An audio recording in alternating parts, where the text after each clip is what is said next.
Miombolezaka ny tanteraka amin'ireo firenena anatin'ny tendrim-paritry ny Komeza i Madagasikara mba hampiroborobo ny tsena iombonana ho tohana ho an'ny fampandrosoana.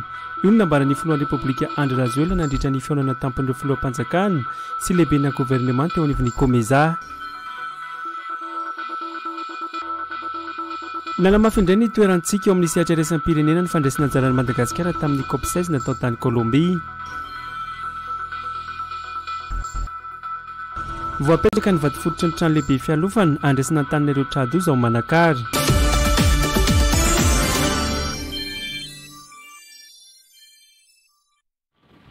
Ampifaliana indray no itsidena ny tokantrantsika amin'izao aliny alahady fahatelon'ny volana novambra taona 2024 izao. Miaraba tomboky lahy, finaritra tomboky vavy. Tonga soa eto amin'ny fampalalam-bavao ny viva amin'izao alina izao.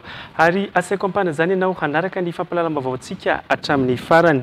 Araka ny fanentina taminao tato anatin'ny fampalalam-bavao dia nanatrika ny fihaonana tampon'ireo filoham-panjakana sy lehibe na gouvernemanta mpikambanao anivon'ny Komeza ny filoha Andry Rajoelina no mafisiny tanatin'ny lahateniny fa miombolezaka tanteraka amin'ireo firenena anatin'ity vondron-tobim-paritry ny Komeza ity Madagasikara mba hampiroborobo ny tsena iombonana ho tohana ho an'ny fampandrosoana, ny fambolena mahatanty ny fivavahan'ny toetry ny andro, ny fitrandrahana arenak'ibony tany ary ny fizahantany no lahadinika ity fihaonana an-tampony 17 ity sehatra izay efa himasoan'ny fanjakana malagasy ankehitriny. Andeha rahantsika tahaka izao ary izay lahaten'ny filohan'ny Repoblika malagasy izay. Je commence par inviter ceux qui se prononcent pour la première fois à cette conférence et j'invite Son Excellence M. Andry Rajoelina, président de la République de Madagascar, à prendre la parole. C'est avec un immense plaisir pour moi d'être parmi vous ici au Burundi aujourd'hui pour ce rendez-vous annuel, le plus important pour notre organisation, le Komeza. Mais permettez-moi tout d'abord de remercier son Excellence Monsieur Ndai Ishimi Mie pour votre ascension à la présidence de cette 23e conférence du Komeza et pour l'organisation réussie de ce sommet. Excellences, Mesdames et Messieurs, le thème de ce sommet est particulièrement important car il aborde des sujets cruciaux comme l'agriculture résiliente au climat, l'exploitation minière et le tourisme qui sont essentiels pour relever les défis actuels. Ces secteurs sont des piliers de développement durable et je remercie la République du Burundi de les avoir placés au cœur de notre coopération intra-régionale. Nous devons assurer la résilience de nos 600 millions d'habitants qui croissent de 2,7% par an et renforcer nos économies qui représentent un PIB collectif de plus de 1 000 milliards de dollars.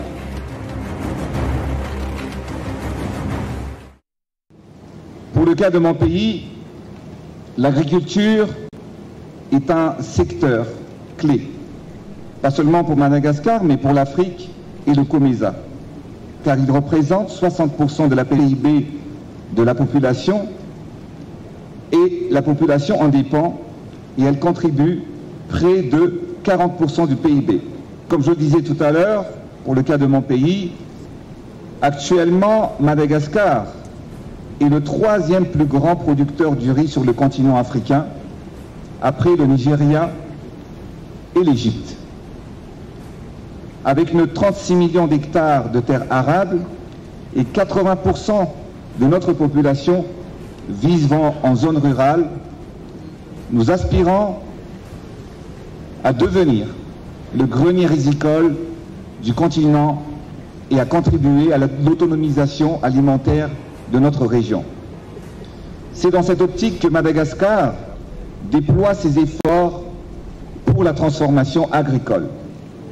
Nous avançons ainsi vers une agriculture intensive et durable en vulgarisant les semences hybrides améliorées tout en mécanisant notre production pour accroître notre productivité passant de 3 tonnes à 10 tonnes à l'hectare. En modernisant les pratiques agricoles, Madagascar peut et doit être une zone de transformation agricole. Nous nous sommes battus pour avoir notre souveraineté. Et aujourd'hui encore, nous allons nous battre pour notre souveraineté alimentaire pour nos pays respectifs et pour le continent et pour notre organisation. Le secteur agricole est une arme puissante, non pas pour tuer, mais pour nourrir la population mondiale.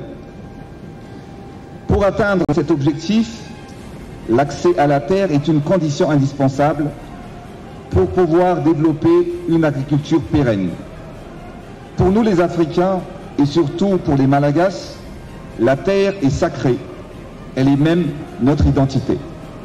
C'est la raison pour laquelle que nous avons priorisé la distribution de plus de 2 millions de certificats fonciers qui permettra à plus de 40% de la population malagasse d'être propriétaires de leurs terres. Nous avons ainsi mis également en place un programme qui s'appelle Titre Vert, qui consiste à attribuer une parcelle d'1 hectare de terrain aux jeunes agriculteurs et permettre aux paysans d'avoir plus de surface à cultiver et une infrastructure de base pour les soutenir. Enfin, toujours dans ce contexte pour la transformation agricole, je souhaite partager avec vous une citation que j'ai créée. Je cite: « Un bon père de famille est celui qui arrive à nourrir sa famille. Et un bon président est celui qui arrive à nourrir sa population. »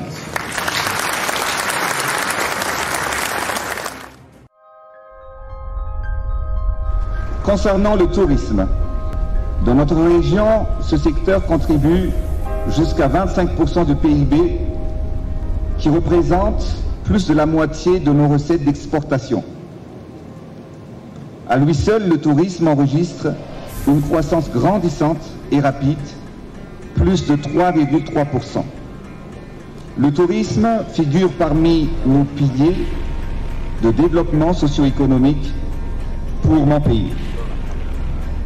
Si vous regardez Madagascar sur la carte du continent, vous n'allez jamais rater cette grande île qui se situe au sud-est de notre continent. Car Madagascar possède et dispose 5000 km de côte. Madagascar est donc la plus grande île du continent africain et la 4e plus vaste au monde et abrite 5% de la biodiversité mondiale et 90% de la faune et de la flore de notre pays ne se trouve qu'à Madagascar. Avec nos paysages exceptionnels, notre patrimoine culturel et historique, nous misons sur la promotion du tourisme, mais également du tourisme éco-responsable, tout en préservant nos ressources naturelles. Nous avons donc mis en place des réserves foncières touristiques pour accueillir les investissements dans les éco-resorts et des éco-lodges de luxe. Et il est primordial que la coopération régionale à travers le COMESA accélère également la mise en place d'infrastructures renforçant la connectivité et facilitant la mobilité des personnes, des marchandises, des services et booster ainsi le tourisme.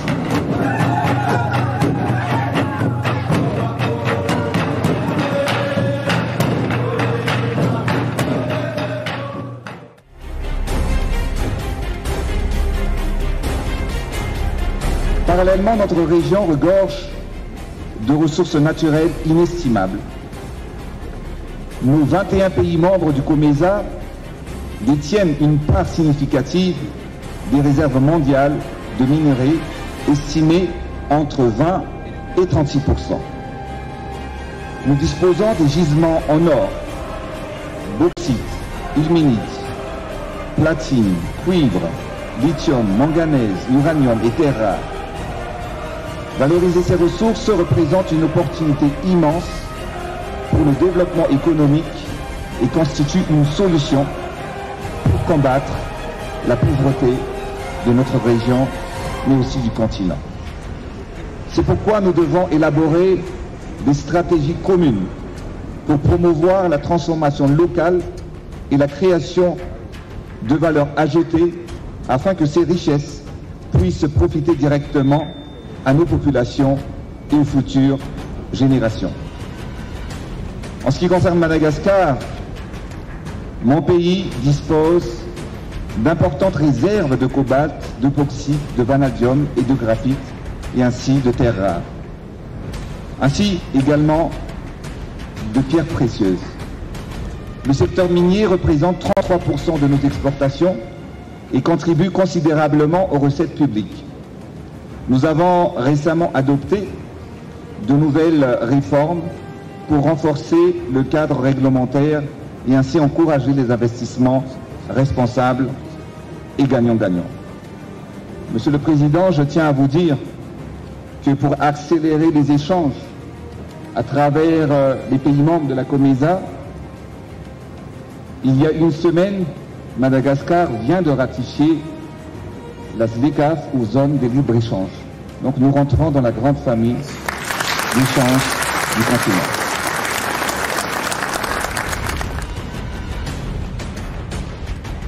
Excellences, Mesdames et Messieurs, ce sommet qui célèbre le 30e anniversaire du COMESA doit renouveler notre engagement envers l'intégration régionale et le développement durable.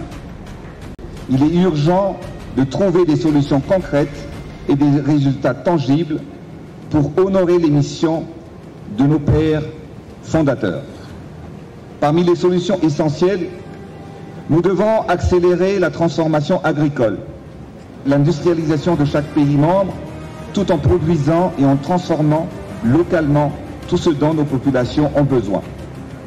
La transition énergétique est également une priorité.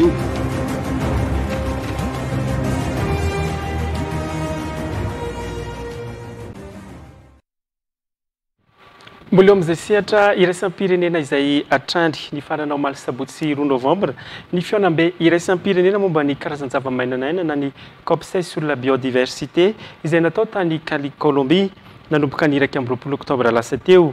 Nanana anjara toerana lehibe tao anatin'ny COP16 io Madagascar satria ankoatra ny fandraisam-pitenena ministra ny tontolo iainana sy ny fandrosoana lovain-jafy sy ny fanamafisana ny adisisika amin'ny tombotsoan'ny Madagascar dia notendre ministra colombiana ho facilitateur ihany koa i Madagascar niaraka tamin'ny Norvège. Izany dia manao afiatrany ny fandresena ara-diplomatika ho an'ny Madagascar. Miary vola tsy ferina no mitatra ny andindin'izay mahakasika izay. Ny farana tanteraka omaly ny andehan'ny faha-12 amin'ny fivorimben'ny firenena mikambana momba ny karazan-java-mainanaina izay nizotra tao Cali City, Colombie. Fandraisana anjara mahomby ho an'ny Madagascar raha ny tombanesaka nataon'ny ministra ny tontolo iainana sy ny fandrosoana lovain-jafy Max Andolina Fontaine izay lehibe ny délégationna malagasy. Saika nandray anjara feno tamin'ireo fivoriana samihafa nandritra ny COP16 sur la biodiversité izay nahafahan'ny Madagascar anjara nivinan'ny Madagascar amin'ny fiarovana ny tontolo iainana sy ny karazan-java-mananaina no hamafizina tamin'ny fandraisam-pitenena ministra ny tontolo iainana ny alarobia lasa teo ihany koa izany. Naneho fahavononana tokoa i Madagascar ary nantefa tamin'ireo firenena hafa mandray anjara sy mpiara-mombonantoka izany. Ny fandraisana anjara amin'ny reo sediventa sy panel reo dia mba ahafahantsika mizara ny traikefan'ny Madagascar, mizara ny fahaiza-manao an'i Madagascar amin'ny resaka fiarovana ny tontolo iainana sy ireo karazan-java-mananaina ireo. Tena mahavelom-bolo moa no fandraisantsika anjara satria tena mahatsapa ny firenena hafa sy ny mpiara-mombonantoka hoe tena voniny Madagascar hiezaka mafy amin'ny fiarovana ny tontolo iainana ary tena efa tafiditra kokoa izy io ao anatin'ny politika akabeam-panjakana izay taritiny napetrany Andriamatoa Filohan'ny Repoblika Andry Rajoelina. Nisy ihany koa fionana miaraka amin'ny firenena hafa na miaraka amin'ny mpiara-mombonantoka izay azatsoina koa hoe rencontre bilatérale mba ahafahana mijery hoe inona avy ny fiara-miasa sy tetikasa efa misy ankehitriny ary inona ny tetikasa afaka azo tanterahana amin'ny ho avy, inona koa ny famatsim-bola izay azo sitrahany Madagascar. Ny fandraisana anjaran'ny Madagasikara tamin'ity fivoriam-be ity ihany koa dia nahafahana nanamafy indray ny toerantsika ao amin'ny sehatra iraisam-pirenena sy ny fombiazana ao amin'ny diplomasia malagasy. Firenena roa no tendren'ny ministra colombiana ho facilitateur ka i Madagasikara sy Norvège no safidiany tamin'izany. Ary farany ary tena zava-dehibe ho antsika malagasy mitendreny ny ministra ny Colombie izay présidente ny COP ou facilitateur à Madagascar ao anatin'ireo négociation reo. Firenena roa ihany zany no mitendrena eo ny Norvège sy ny tsika malagasy ary ny andraikitsika ao anatin'izay facilitateur izay dia mampivory ny firenena rehetra midiky zany hoe ireo firenena 50 dia miona miaraka amin'ny délégationna malagasy ny technicianna sy ny tenako sy ny équipe-ny Norvège miona ny délégationna malagasy sy ny délégationna norvégienne miaraka amin'ireo firenena 50 hafa ahafahantsika mijery hoe inona ny mety vahaolana ao anatin'ny atsisika aiza ny mety misy fifanarahana aiza koa ny misy tsy fanekena manome lanja ny firenenantsika izay ary tena fandresena ara-diplomatique satria manome voninahitra ny Madagascar izay andraikitra izay tena reconnaissance ny fahavononantsika fahavononan'ny ekipa rehetra sy ny fahombiazan'ny paikady ny Madagascar eo amin'ny sehatra iraisam-pirenena rehefa miresakitsika momba ny fiovaovan'ny toetrandro sy ny fiarovana ny tontolo iainana. Firenena mahery ny 50 sy ministra mahery ny 90 nandray anjara tamin'ity COP16 sur la biodiversité ity. Maro lafy ireo sehatra nandrafitra ny délégationna malagasy izay nahitana ireo ministera hafa toy ny fizahantany sy ny asa tanana ny avy eo anivon'ny ministera ny fambolena. Teo ihany koa nefa ny filohan'ny komision ny tontolo iainana eo anivon'ny antenimera-pirenena misy olo-tenany parlementaire ny gouvernoura ny faritry diana izay solotena mivondrom-bahoaka ny fotony. Misy ihany koa ireo solotena ny tanora sy ny avy amin'ny sehatra tsy miankina sady mampiseho firaisan-kina sy fiara-miasa izany no manamafy ihany koa ny fombiazan'ny atsisika rehefa samy mitondra ny fahaiza-manaony avy amin'ny tsirairay mandrafitra ny délégation. Dingana manaraka indray ny fiatrehana ny COP29 momba ny fiovaovan'ny toetrandro izay ho ataony 12 hatramin'ny 20 novambra ho avy izao. Eo amin'ny pejin'ny tontolo iainana izay hatrany nandray anjara fitenenana tamin'ny LFL segment plénérie amin'ny fivoriam-be ny firenena mikambana momba ny karazan-java-mananaina tany City Colombie ny ministry ny tontolo iainana ny segment plénérie izay natao an'ireo ministra miandraikitra ny karazan-java-mananaina manerana izao tontolo izao anaovan'izy ireo fanambarana mahakasika ny fandraisana andraikitra ho fiarovana ny karazan-java-mananaina ho an'ny ministry ny tontolo iainana malagasy dia ny fandraisana fepetra nametrahana etsika iombonana amin'ny fameno hiatrehana ny fiovaovan'ny toetrandro sy ny fahaverezan'ny arena voajanahary no isan'ny navotrany tamin'izany. Ny andindiny izay. Ny valopolo isanjato amin'ny arena voajanahary eto Madagasikara dia tsy fahita raha tsy eto amintsika ihany. Madagasikara ihany koa no antoerana eto amin'izao tontolo izao mbola ahitana ny varika miaina amin'ny fiainan-dia izay misy karazany 12 ka manome ny ampahantelo ny fianakaviam-biby misandrahaka eto amin'ny planeta. Madagasikara dia anisan'ny firenena 12 manana arena voajanahary miavaka indrindra ao anatin'ireo toerana ivelarana karazam-biby tsy fahita firy ary anisan'ny firenena 9 farany ahitana ala izay mitroka ny entona karbona. Izany dia mampiseho fa manohy ny fandraisany anjara amin'ny fiarovana ny tontolo iainana hatrany Madagasikara. Nambaran'ny ministra ny tontolo iainana sy ny fandrosoana lovain-jafy nandritra ny LFL segment plénérie amin'atin'ny fivoriam-be ny firenena mikambana fahaenina ambin'ny folo momba ny karazan-java-mananaina teto City Colombie fa ny drafitra sy ny paikady nasionaly ho an'ny karazan-java-mananaina eto Madagasikara dia efa nampifanarahana amin'ny rafitra maneran-tany momba ny karazan-java-mananaina natao tany Kunming sy Montréal. We are pleased to announce that we have successfully aligned our national biodiversity strategy and action plan. Faly izahay manambara fa ny drafitra sy paikady nasionaly ho an'ny karazan-java-mananaina dia efa nampifanarahana amin'ny rafitra maneran-tany momba ny karazan-java-mananaina natao tany Kunming sy Montréal. Io fifanarahana io dia miantoka ny fifanomezan-tanana eo amin'ny ady amin'ny fiovaovan'ny toetrandro sy ny fanatsarana ny tontolo iainana. Mamolavola vahaolana mifototra amin'ny arena voajanahary ary manamafy ny sehatry ny tontolo iainana sy ny arena voajanahary ho andry iray fototra amin'ny fampandrosoana mahary. Nandray fepetra i Madagasikara mba ametrahana hetsika iombonana amin'ny fameno hiatrehana ny fiovaovan'ny toetrandro sy ny fahaverezan'ny arena voajanahary. amin'ny alalan'ny fandaharan'asa nasionaly momba ny karazan-javamananaina sy ny contribution déterminée au niveau national na ny CDN dia 700 tapitrisa hektara izay mitovy amin'ny 7.0 isanjato ny velaran-tanin'ny Madagasikara no voarakotry ny fandaharan'asa amin'ny faritra arovana. Anisan'izany 2.5 tapitrisa hektara izay tafiditra ao anatin'ny fandaharan'asan'ny Red Plus vaovao. Efa nanamafy ihany koa izahay ny fandrinay amin'ny tsenan'ny carbone amin'ny alalan'ny rafitra ara-dalàna vaovao. Tafiditra ao anatin'ny fanamby 30 avokoa ireo ezaka ireo. Tsy azo ekenany tsy ahatratrarany firenena iray manana ny lahara-pahameana amin'ny karazan-javamananaina ity tanjona ity. Mila fanampiana izahay saingy tsy miankina amin'izany ny fanoloran-tenanay ka hotratrarina ireo tanjona ireo satria tsy misy ny fandresena, ny fahantrana raha tsy misy ny fiarovana ny karazan-javamananaina. Satria koa moa tsy tokony hisy ny fifanoherana, ny fiarovana ny arena voajanahary sy ny fampandrosoana ara-toe-karena ny fiarahamonina eny fotony dia lahara-pahamehana ny fitsinjarana mitovy sy aradrariny ny tombontsoa azo avy amin'ny fampiasana ny arena genetika. Madagasikara izay manana arena genetika tsy fahita firy dia miara-miasa akaiky amin'ny fiarahamonina eny fotony mba hiatohana fa mahazo tombontsoa mivantana avy amin'ny fampiasana maharitra ireo arena ireo izy ireo. Anisan'ny namafisin'ny ministra ny tontolo iainana manoloana ity fivoriana avo lenta ho an'ireo ministra misahana ny karazan-javamananaina maneran-tany ity ihany koa fa efa natao maneran'ireo faritra 420 eto Madagasikara ny fanamafisana ny fahaiza-manao sy ny fampielezana ny vaovao ka natongavana tamin'ireo mpandray anjara fototra toy ny vondron'olona fotony, ny manam-pahefana, ny pikaroka, sehatra tsy miankina, ny fanjakana ary ny fiarahamonim-pirenena. Ny safidiny ekotourisme ihany koa i Madagasikara hoy ny ministra Max Andonirina Fontaine ho safidy ara-toe-karena ampandrosoana ny fiarahamonina sy hanomezana lanja ny karazan-javamananaina.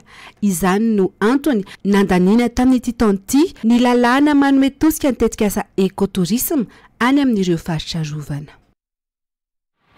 Mahakasika ny siam-piariana tapi kosa no hitondrana amintsika amin'ity fanadihadiana manaraka ity.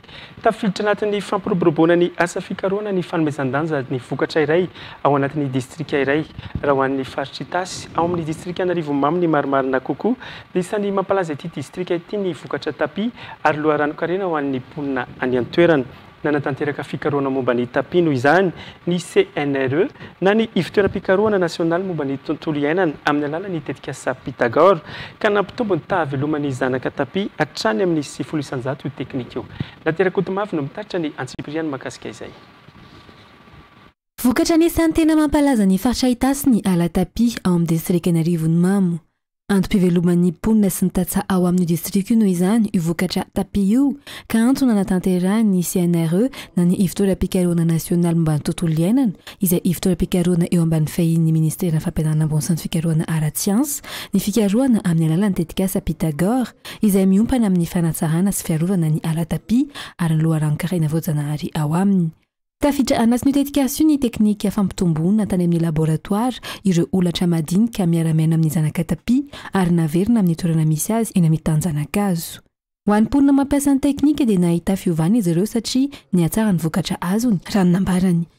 Dia rehefa hitanay zany ny fampitahana, nataony fampitahana zany teo amin'ny famokarana nataonay hatramin'izay sy ny famokarana izay nataonay tamin'ity fiaraha-miasa niaraka tamin'ny CNRE sy ny ERD ty dia hita zany fa miatsara kokoa zany ny vokatra zanaka tapi hoentina ambolena satria teo aloha zany raha ohatra ka mamboly tapi zay ao anaty tany-janakazo dia hita fa mandritry ny herintaona dia miena zany kely dia kely ny tapahavelomana rehefa tonga ny fotoana andraisana ny zanaka tapi hoentina ambolena amin'ny fotoam-pambolena fa amin'izao efa hita zany hoe ny zanaka tapi zao anaty tany-janakazo ao dia misy ny fanaraha-maso ny fikarakarana atao dia io moa zany le zanaka tapi nampiasana le Nicoleum avy amin'ny tany tsy masara dreny niarahana tamin'ny CNRE sy ny ERD dia hita zany ny tahapambiazana fa tsara koa zany ny tahapanirian'ilay zanaka tapi ao tsy dia betsaka ny tahapahafatesana. Zava-dehibe ho an'ny mponina rahateo sy ireo mpisehatra amin'ny famokarana ny tapi ny tetikasa satria ankoatry ny ala tapi dia misy ireo singa hafa afaka mampidibola ho azy ireo. Alatapy zany ao aminay tena misy akongeza be mihitsy satria voalohany zany izy ny ala mandrakotra ny faritra misy anay. Dia faharoa ao amin'ny fiarahamonina sy ny sosialy zany izy toekarena misy vokatra zany ao rehefa tonga ny fotoana fiotazana, misy olatra ao, misy bokana, misy soerina afaka fampidiram-bola fanampy no ho an'ny mponina ao anatin'ny alatapy. Tanjony tetika asa ny ampifangaron'ny traikefa avy eny amin'ny mponina sy ny voka-pikarohana siantifika mba ampivoarana ny alatapy sy ny anatsarana ny vokatry ny zanakatapy. Itarak' izany fa afaka mampitombo ny tapy veloman'ny zanakatapy hatrany amin'ny 7 isan-jato teknika io araka ny nambarany mpikaroka. Tanjona atao anatin'ilay zany dia ny fanakambanana ny traikefan'ny ity fotony sy ny fikarohana siantifika, vokatry ny fikarohana siantifika ka isan'ny navoatra tamin'izay zany ny atsany hoe teknika d'inoculation mycorrhizienne, izany hoe ireo olatra madinika izay miara-miaina ara-boajanahary amin'ny alatapy, ny zanakatapy no nianarana tany anaty laboratoire nampitomboana tany dia naverina ety toerana indray ty amin'ny tany zanakazo zany amin'ny famokarana tapy mba hanatsarana ny vokatra azo amin'izany zanakatapy izany. Fantatra hatramin'izay fa be ny fikambana ity fotony misehatra eo amin'izay fanatsarana ny alatapy saingy tsy mahafapo mihitsy vokatra fa ambany dia ambany zany ny vokatra azo tao anatin'izay. Dia ity teknika ity zany nahitana vokatra hoe afaka mampitombo hatrany amin'ny 7 isan-jato sika ny vokatry ny tahapahaveloman'ny zanakatapy zany rehefa ampiarahana amin'ireo olatra madinika izay miara-miaina amin'ny ara-boajanahary ireo ny zanakatapy. Ny 1 oktobra 2024 no tanterahana tao arivon'ny mamo ny famaranana sy fitanterana ny vokatra avy amin'ny tetika asa Pythagore na préservation intégrée des forêts de tapis et gouvernance des ressources. Rehefa avy any arivo mamitsika dia hiazo any distrika ny Manakara kosa indray. Taorian'ny Mananjary dia Manakara no distrika anamboarana ny trano lehibe fialofana andraisana ireo tradozana ny ACUM, abri communautaire à usage multiple. Ny ACUM dia afaka mandritra ambony mihoatra ny arivo ka natao iantoana ny enimpolona rehefa tonga loza voajanahary. Ankoatr'izay dia nanatanteraka tantsorokara sosialy telo sosi natao Manakara ihany koa ministry mipona sy ny firaisankina Razafinjato Aurélie nandritra ny fandalovany tao Manakara. Fanolorana kojakoja maolona ho an'ny vehivavy manano tena sy ankizivavy ireny teraka loloatra, fanomezana seza misy kodiarana ho an'ireo olona manana fahasembanana ary tantsorika ara-pitaovana sy sakafo ho an'ireo zazakambody beazina ao amin'ny akany famonjena. Lafim-baovao afaka kosa indray ankoatra ny fanabeazam-bo olom-pirenena, vanona sy ny fampianarana fahaiza-miaina dia misehatra amin'ny fanampiana ireo vondron'olona fotony ihany koa ny fikambanana Zarasoa. Tanjona amin'izany ny fanamafisana ny firaisankina sy ny fihavanana antoky ny fiarahamonina tsara rindra mba ho fandraisana anjara amin'ny fampandrosoana ny Madagasikara. Arak'izany dia tsikaratsosaly isan-karazany no nataon'ny fikambanana ho tarihan'ny Front National ny Erasoa Andriambelonena Omaly tao amin'ny komina Imermandroso faritra Alotra Mangoro. Natomboka Omaly ny asa fanamboarana lavadrano ho an'ny mponina ho Ambohi mandresy tsara honenana ka ny fikambanana no niantoka olona rehetra tamin'izany. Marina fifantaonany maro no voatery mandeha an-tongotra roatra amin'ny 4 kilometatra ny mponina ny antoerana hitady rano fisotro madio. Nisy koa ny fanampiana ny federasion ny mpamboly vary sy ho an'ny tanora-pina Lobolna. Notoloran'ny fikambanana jiro mandeha amin'ny Hermason ihany koa ny tanànany Ambalavaono Voitsoa. Nisy koa ny fifanakoroza-kevitra tamin'ireo fikambanam-behivavy mpandraisy mpanao asa tanana ary ny fikambanan'ireo mpanjoso sy mpanarato amin'ny fokotany Voitsoa ihany. Ankoatr'ireo dia sitraka jiro mandeha amin'ny Hermason vokon'olona amin'ny fokotany Ambojana Harikely araka ny fangatana izy ireo tamin'ny fikambanana Zarasoa. Fatotosa ny 20 oktobra hatramin'ny 1 oktobra tao tany Ambanja sy Nosy Belville ny fanamafisana ny traikefan'ireo mpanao gazety matianina momba ny asa. Tambazotrandreo mpanao gazety matianina momba amin'ny asa izay ahitana mpikambana misy 270 avy amin'ny lafy Nosy. Tonga nanatrika ity fionam-be ity ny mpanao gazety avy eto amin'ny fahitalavitra Viva. Ny andindiny izay.